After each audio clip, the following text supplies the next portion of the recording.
Hello प्यारे बच्चों, कैसे हैं आप। आज हम आपको चैप्टर 12 संसार पुस्तक है समझाएंगे। संसार एक पुस्तक है, इसके लेखक हैं श्री जवाहरलाल नेहरू जी। तो पहले हम इनके बारे में आपको थोड़ा सा बता देते हैं। जवाहरलाल नेहरू जी जो हमारे देश के प्रथम प्रधानमंत्री थे। उन्हें बच्चों से बेहद प्यार था, वे बच्चों से बहुत प्यार करते थे और सभी इन्हें क्या कहते थे, चाचा नेहरू के नाम से जानते थे। अभी आप जानते हैं चाचा नेहरू के नाम से जानते हैं। 14 नवंबर को हम सेलिब्रेट करते हैं। तो ये क्या करते थे, जब इंदिरा गांधी इनकी क्या थी, बेटी थी, जब बेटी इनकी छोटी थी तो वह इनसे अलग हो गई थी। वह मसूरी में रहती थी और जवाहरलाल नेहरू जी इलाहाबाद में रहती थी, तो वो अलग हो गए थे। तो उनको समझाने के लिए कि हिंदुस्तान है कितना बड़ा है और इसमें क्या क्या है, हिंदुस्तान में जो हमारा ये हम तुम रहोगी तो तुम्हें इसे अपने परिवार की तरह मानना पड़ेगा। तो वो उनके लिए एक लेटर लिखते थे उनको समझाने के लिए। आइए अब हम इसको समझते हैं। जब तुम मेरे साथ रहती हो तो अक्सर मुझसे बहुत सी बातें पूछा करती हो और मैं उनका जवाब देने की कोशिश करता हूँ, लेकिन अब जब तुम मसूरी में हो और मैं इलाहाबाद में, हम दोनों उस तरह बातचीत नहीं कर सकते। इसीलिए मैंने इरादा किया है कि कभी कभी तुम्हें इस दुनिया की और उन छोटे बड़े देशों की जो इस दुनिया में हैं छोटी छोटी कथाएँ लिखा करूँ।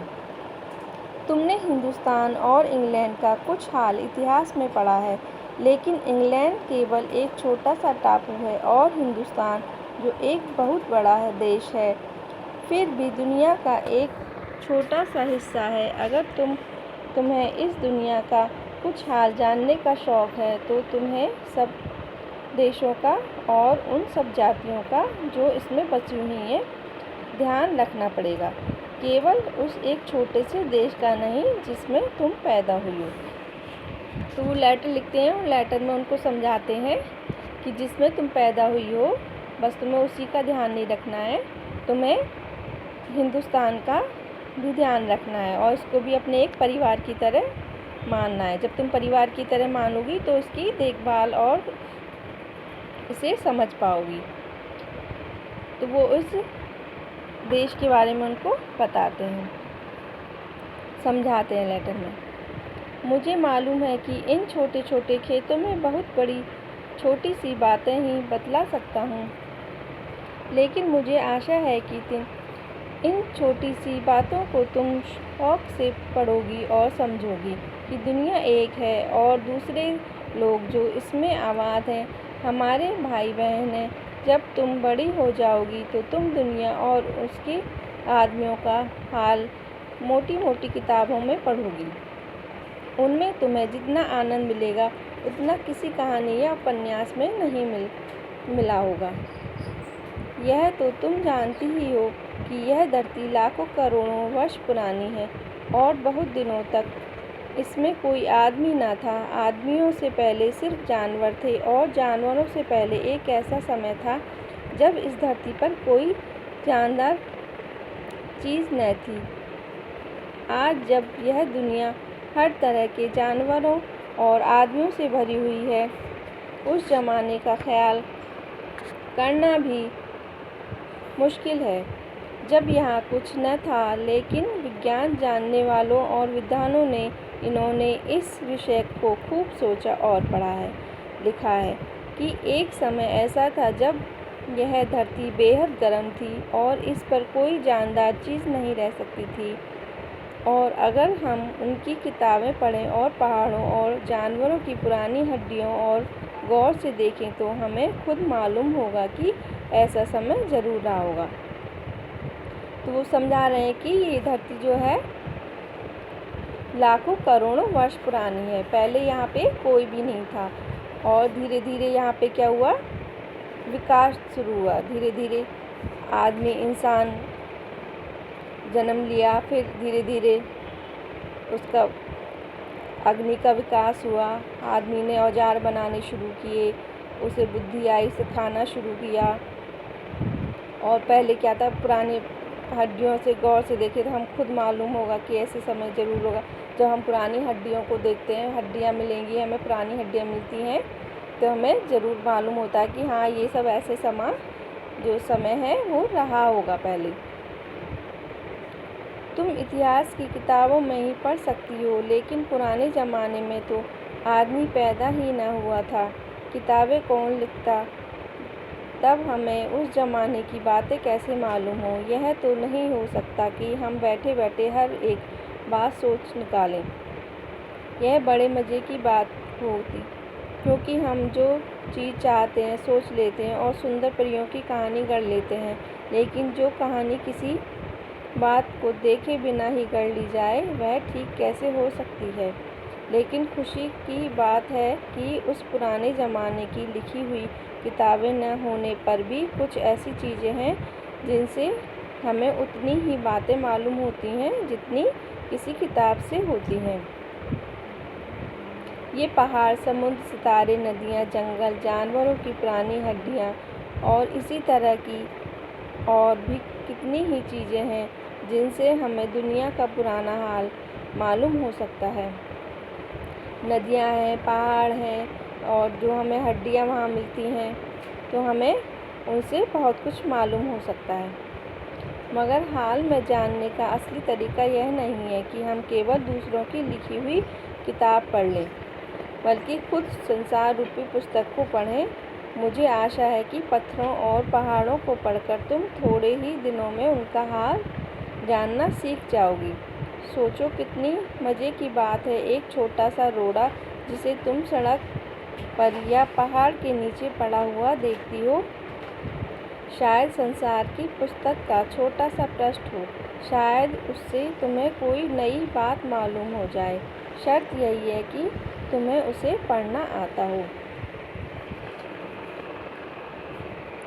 कोई जवान उर्दू, हिंदी या अंग्रेज़ी सीखने के लिए तुम्हें उसके अक्षर सीखने होते हैं।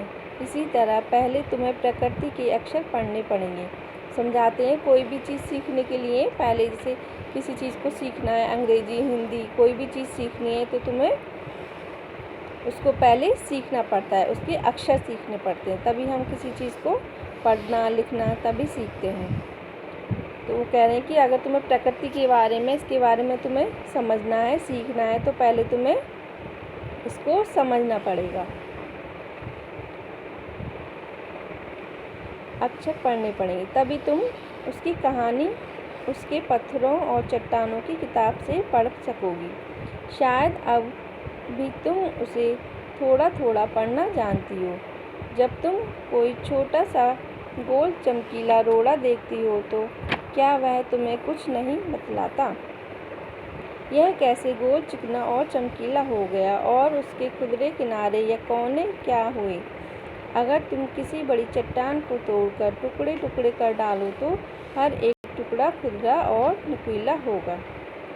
यह गोल चिकने रोड़े की तरह बिल्कुल नहीं होता। जब हम किसी टुकड़े को देखते हैं, कहीं भी कोई टुकड़ा तोड़ो या कहीं भी मिलेगा रास्ते में, तो हमें क्या वो नुकीला मिलता है, वह धारीदार जैसे चुभने वाला पत्थर होता है। एक टुकड़ा खुदरा और नुकीला होगा। यह गोल चिकने रोड़े की तरह बिल्कुल नहीं होता। फिर यह रोड़ा कैसे इतना चमकीला, चिकना और गोल हो गया? अगर तुम्हारी आंखें देखें और कान सुने तो तुम उसी के मुख से उसकी कहानी सुन सकती हो। वह तुमसे कहेगा कि एक समय, जिसे शायद बहुत दिन गुजरे हों, वह भी एक चट्टान का टुकड़ा था। ठीक उसी टुकड़े की तरह उसमें किनारे और कोने थे जिसे तुम बड़ी चट्टान से तोड़ती हो। शायद वह किसी पहाड़ के दामन में पड़ा रहा, तब पानी आया और उसे बहाकर छोटी घाटी ले गया। वहाँ से एक पहाड़ी नाले में ढकेलकर उसे एक छोटे से दरिया में पहुँचा दिया। इस छोटे से दरिया में वह बड़े दरिया में पहुँच गया। इस बीच वह दरिया के पैंदे से लुढ़कता रहा, उसके किनारे घिस गए और वह चिकना और चमकदार हो गया। इस तरह वह कंकड़ बना जो तुम्हारे सामने है। किसी वजह से दरिया उसे छोड़ गया और तुम उसे पा गई। कोई पत्थर उधर से नुकीले पत्थर होते हैं और वो पहाड़ी से नीचे गिरा और वो नीचे गिरा दरिया में।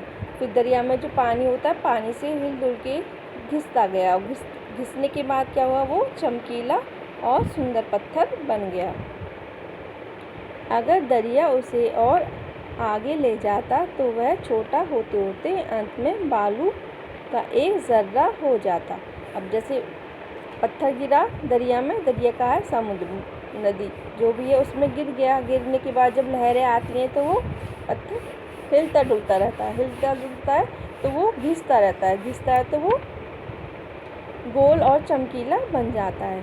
तो अगर वो घिसता घिसता आगे निकल जाता तो वह बिल्कुल छोटा होता जाता है और बालू में मिल जाता है और समुद्र के किनारे अपने भाइयों से जा मिलता, जहाँ एक सुंदर बालू का किनारा बन जाता जिस पर छोटे बच्चे खेलते और बालू के घरौंदे बनाते। अगर एक छोटा सा रोड़ा तुम्हें इतनी बातें बता सकता है तो पहाड़ों और दूसरी चीज़ों से जो हमारे चारों तरफ हैं हमें और कितनी बातें मालूम हो सकती हैं। वह कह रहे हैं कि अगर तुम्हें ये छोटा सा जो ये पत्थर है तुम्हें इतनी बातें बता सकता है, इतना समझा सकता है, तो हिंदुस्तान में इतनी सारी चीज़ें हैं, जब तुम समझोगी तो तुम्हें काफ़ी चीज़ें समझ में आएंगी। तो वो है, क्या करते थे, एक लेटर उनको लिखते थे, तो उन्होंने 30 लेटर लिखे थे उनके लिए।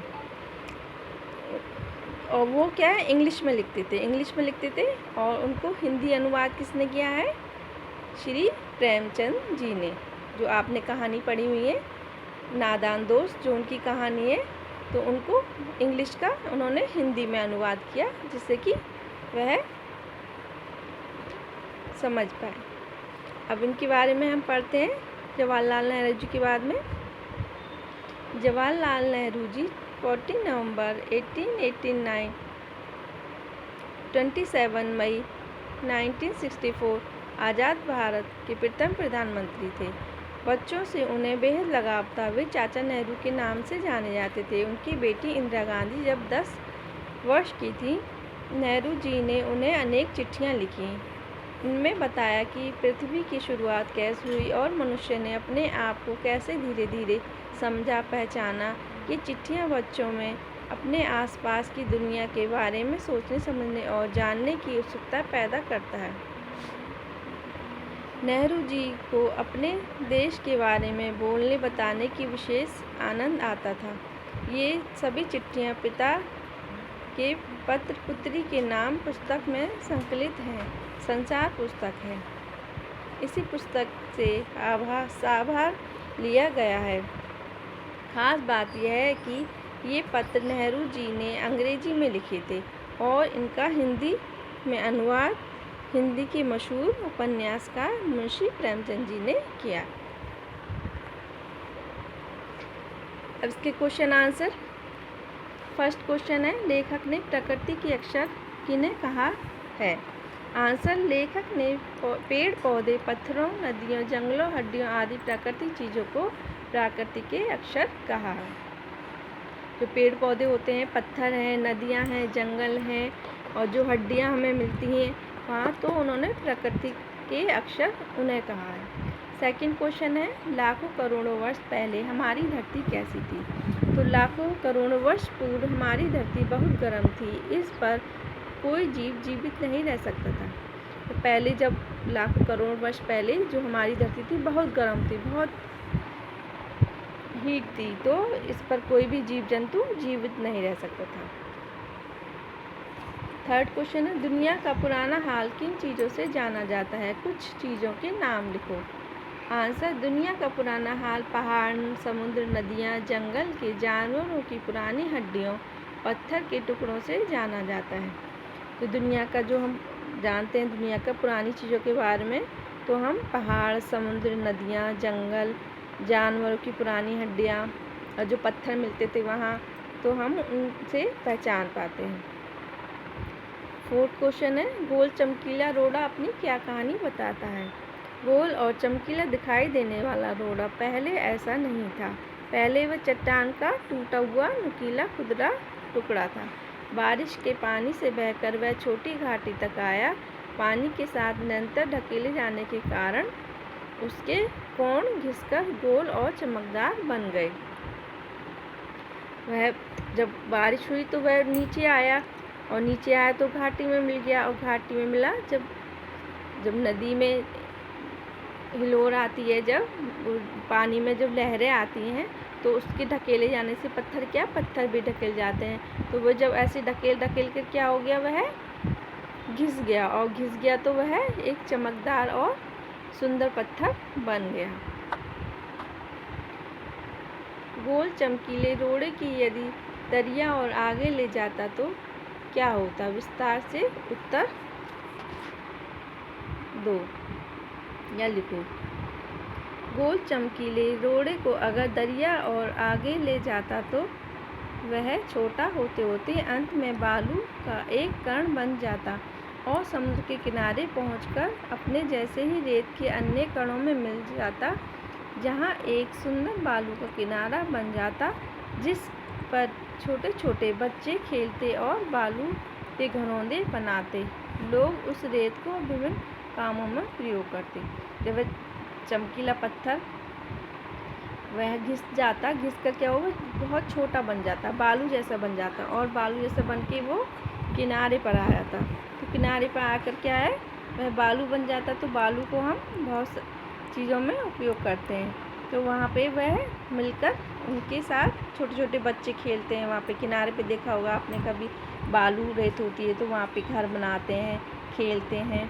तो वह वहाँ पर कामों में प्रयोग करते हैं। यह वीडियो अगर आपको पसंद आई है तो आप प्लीज़ सब्सक्राइब और लाइक करें। Thank you.